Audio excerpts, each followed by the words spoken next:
Assalamualaikum warahmatullahi wabarakatuh. Halo guys, kembali lagi bersama saya Bobby Herian. Kali ini kita akan kembali komentari video dari Pil Pahit yang berjudul viral 2 kali Arie Untung ketipu Ustadz Kenama. Kita akan langsung tonton videonya, habis itu akan kita komentari guys. Dan itu sebenarnya di tengah raya ditulis oleh seorang muslim. Oke. Ya ini bukan tulisan orang muslim ya guys. Ini bukan tulisan orang muslim. Ini langsung dari. Halo teman-teman, berjumpa lagi dengan saya Brother Pio. Kali ini kita akan menanggapi video Arie Untung yang sedang mewawancarai Bang Kay. Sekali lagi nama saya Kainama, saya biasa dipanggil Kay. Sepertinya Arie Untung tidak kapok dikibulin Bang Kay. Sekedar mengingatkan, beberapa bulan lalu Bang Kay juga melakukan kebohongan di podcast Arie Untung dengan mengatakan bahwa Alkitab tertua bukan dalam bahasa Yunani tapi dalam bahasa Arab. Berikut cuplikannya. Ini saya udah buat videonya, maksudnya itu bukan tertua yang paling tua, tapi tertua ada gini loh. Anda perlu tahu ya, tertua itu adalah suatu kata yang nggak bisa ditafsirkan sebagai itu. Dalam artian, saya nggak lupa persisnya, tapi saya udah buat videonya gitu. Ya, saya harus nonton lagi videonya untuk bisa komentar lagi. Jadi Anda tinggal cek aja di video saya itu kan, bagaimana yang dimaksud Kenama dengan arti kata tertua itu.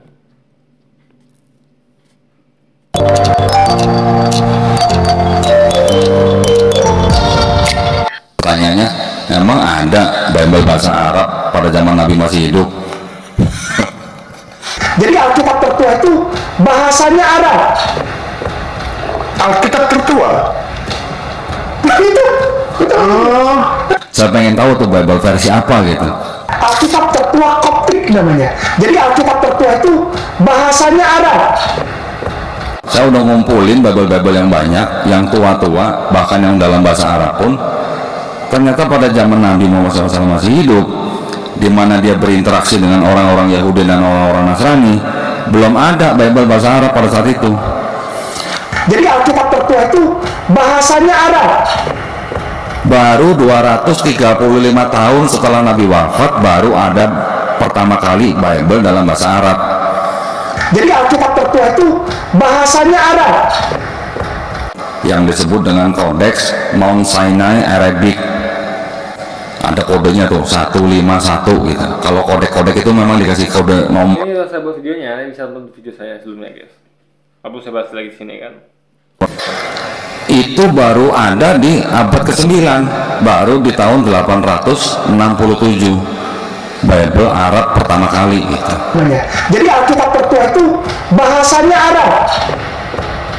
Alkitab tertua. Itu. Interesting. Kebohongan ini dibantah oleh temannya sendiri, yaitu Dondi Tan.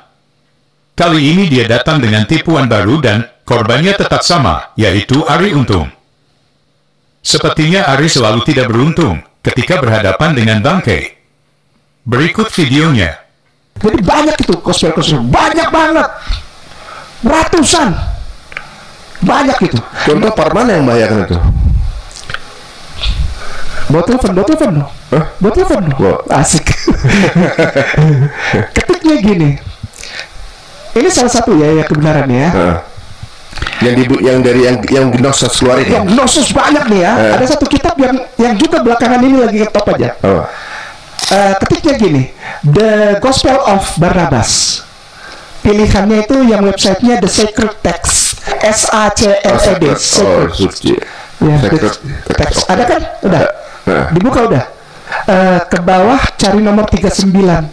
Ada paragraf kedua apa ketiga yang tulisnya Adam di depannya, Adam. Adam having sprung. Itu diterjemah di blog lalu diterjemahkan aja Ustaz, biar supaya kita tidak meraba-raba artinya. Adam setelah bangkit berdiri melihat di udara sebuah tulisan yang bersinar seperti matahari yang berbunyi, hanya ada satu Tuhan dan Muhammad adalah utusan Tuhan. Lalu Adam membuka mulutnya dan berkata, Aku berterima kasih kepadamu ya Tuhan Allahku, karena engkau telah berkenan menciptakan aku Tapi beritahu aku berdoa kepadamu, apa arti pesan dari kata-kata ini? Muhammad adalah utusan Tuhan. Apakah ada pria lain sebelum aku? Waduh. Interesting. Sekali dia ngasih apa namanya, bukti kayak begini. Iya. Nah, Injil Barnabas ini sekarang nggak dipakai tuh kan? Nggak dipakai, tapi ada. Ini jauh sebelum Rasulullah hadir ya. Dan tulisannya tulisan asli yang sudah ada kan, gitu. Bukan ditulis setelah ada. Bukan. Dari Muhammad itu. Bukan. Ini di abad 1 ini kan? Abad berapa? Tahun 150-an. 150-an. Ya. Udah ditulis duluan ini maksudnya. Ya ini bukan tulisan orang muslim ya guys. Ini bukan tulisan orang muslim. Ini langsung dari Injil Barnabas yang saat itu belum ada sosok yang namanya Muhammad. Rasulullah ada. Gini ya, yang saya perlu sampaikan, apa yang disampaikan Eruntung tuh sebenarnya ada sedikit kesalahan. Gini ya. Orang Muslim itu sudah ada sejak Nabi Adam. Karena Nabi Adam agama Muslim. Sehingga Barnabas ya, meskipun dia bukan pengikut Nabi Muhammad, tapi dia adalah sejatinya seorang Muslim kalau dia mengikut Yesus sebagai Nabi. Ya, sama kayak pengikut Musa, mengikut Musa sebagai Nabi, itu adalah orang Muslim.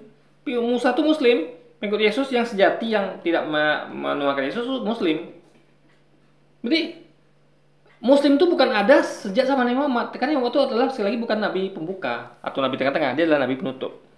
Makanya Barnabas adalah seorang Muslim. Umat Nasrani adalah seorang Muslim, ada Muslim semua. Karena mereka adalah umat awal pengikut Yesus yang belum terkombinasi oleh domba-domba yang Yesus katakan bahwa waspada terhadap domba-domba nabi palsu yang datang padamu menyamar seperti domba, tapi sesungguhnya mereka adalah serigala buas. Ini nanti ada fase berapa setelah Yesus itu diutus, nanti dia mengatakan bahwa waspada terhadap nabi palsu. Dia akan ada nabi palsu yang datang padamu menyamar seperti domba, sesungguhnya mereka adalah serigala buas, guys. Nah itulah yang mereka sebut diri mereka sebagai Kristen yang baru ada di Antioquia, yang Yesus tidak pernah mengenal mereka gitu kan. Nah, Yesus tidak pernah mengajarkan hal itu. Dan Bangkai katakan bahwa ada satu Injil, yaitu Injil Gnostik yang bisa membahayakan gereja, dan Injil itu adalah Injil Barnabas. Jadi ini memang kesalahan Barnabas. Cuma masalahnya gini, itu membuktikan bahwa ada versi berbeda dari ajaran Yesus. Ingat, kesaksian Barnabas itu levelnya sama dengan kesaksian Lukas, Matius, sama-sama kesaksian manusia. Ya, Barnabas adalah salah satu murid atau mungkin siapapun itulah. Intinya adalah pengikut juga gitu. Jadi mereka tuh bersaksi dan itu level sama karena mereka sama-sama murid, sama-sama pengikut. Nah, jadi itu membuktikan bahwa memang ada pandangan lain tentang itu. Makanya juga ada yang namanya Unitarian dan Trinitarian. Unitarian adalah mengakui Yesus hanya nabi. Trinitarian ya seperti kita sekarang mengakui Yesus adalah Tuhan. Jadi itu adalah memang kita buktikan bahwa memang ada dua pandangan sebenarnya dalam pengikut Yesus. Yang satu meyakini Yesus hanya nabi, yang satu lagi meyakini Yesus adalah Tuhan, guys. Itu lebih pikirnya. Injil itu adalah Injil Barnabas. Bangkai ini tidak tahu malu dan sejarahnya itu tidak pernah mereka satu suara. Nah, mereka jadi satu suara setelah pembantaian terhadap kaum Unitarian. Baru mereka satu suara. Karena agama itu diadopsi oleh Kaisar Romawi. Jadi agama resmi negara. Orang-orang Unitarian itu dibantai, dieksekusi, dipersekusi. Sehingga tidak lagi pengikut Yesus yang masih hidup. Mungkin masih ada masih hidup yang lari-lari gitu kan. Tapi kan nggak kuat, guys. Karena udah diberangus gitu. Sisi saya tuh apalah kuat mereka. Sehingga yang dominan adalah yang Trinitarian itu. Itu sejarahnya, guys.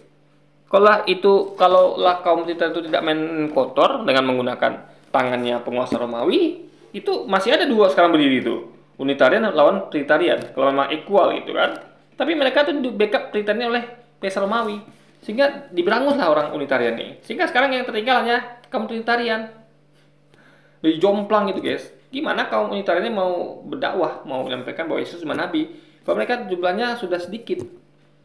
Ya, udah dipegang, jadi ajaran Yesus itu dipegang oleh orang kaum Trinitarian. Itu masalahnya, guys.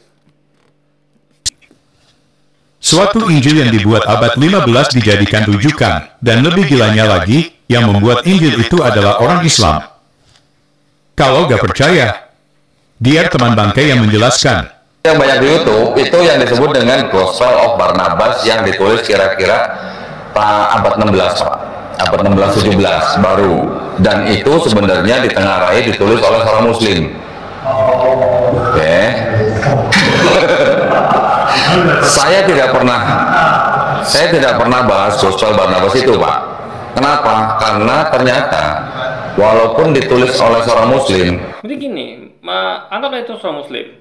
Tentu dia melakukan kajian, dia meliti Injil yang asli itu mana. Tentu dia mengambil sumber dari kaum Unitarian. Ya. Jadi makanya dia tuh membuka kembali lembaran lama yang dihilangkan oleh kaum Unitarian, yang coba disingkat oleh kaum Unitarian dengan pembantaian terhadap kaum Unitarian. Paham ya logika pikirnya? Sehingga dibangkitnya lagi orang Barnabas ini gitu loh, orang Barnabas ini gitu kan. Jadi itu adalah sebagai pembanding bahwa dulu ada pengikut Yesus awal yang sebelum datangnya nabi palsu yang dia ingatkan itulah komunitarian guys. Dengan apa yang kita imani Pak, saya langsung kasih tahu aja perbedaannya apa. Memang di Gospel Barnabas itu disebutkan bahwa Yesus mengatakan nanti akan ada nabi lagi yang datang bernama Ahmad.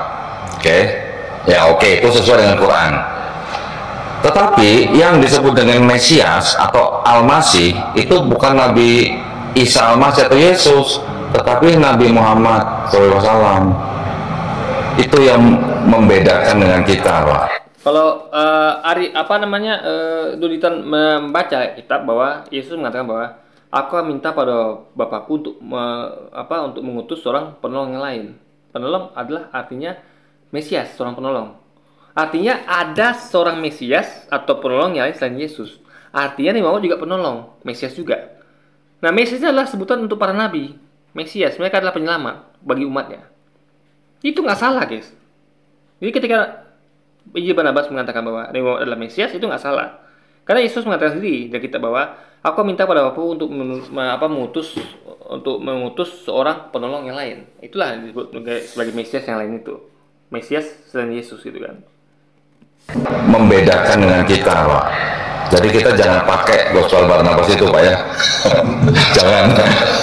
Karena itu menyalahi akidah kita sebagai umat Islam. Jadi, Injil Barnabas justru tidak mendukung iman Islam, di mana di sana dikatakan bahwa Mesiasnya bukan Isa tapi Muhammad. Meskipun demikian, Bangkai tetap saja mempromosikan Injil Gnostik ini. Yang kasihan adalah Ari Untung. Jika waktu berikutnya Ari Untung mengundang Donitan lagi, bisa-bisa Ari Untung jadi pusing mau percaya yang mana. Bangkai bilang Injil Barnabas itu asli, sementara Donitan katakan itu Injil palsu buatan orang Islam. Oke teman-teman, demikian tanggapan. Ini bukan masalah asli palsu. Karena mau buat orang Islam kayak buat orang mana kayak, yang penting sumber aslinya. Paham nggak? Sumber aslinya itu guys. Kan orang ini hanya mengutip apa hasil kajian mereka. Mereka meliti, oh ini loh ada pendapat mengatakan seperti ini gitu. Jadi keaslian itu bukan ditentukan oleh siapa yang nulis, enggak. Tapi keaslian itu ditentukan oleh dari mana sumber itu diambil gitu loh. Ya kan? Itu poinnya. Oke, jadi mungkin sekian dulu aja video kita kali ini guys, dan sampai jumpa lagi di video selanjutnya. Wassalamualaikum warahmatullahi wabarakatuh guys.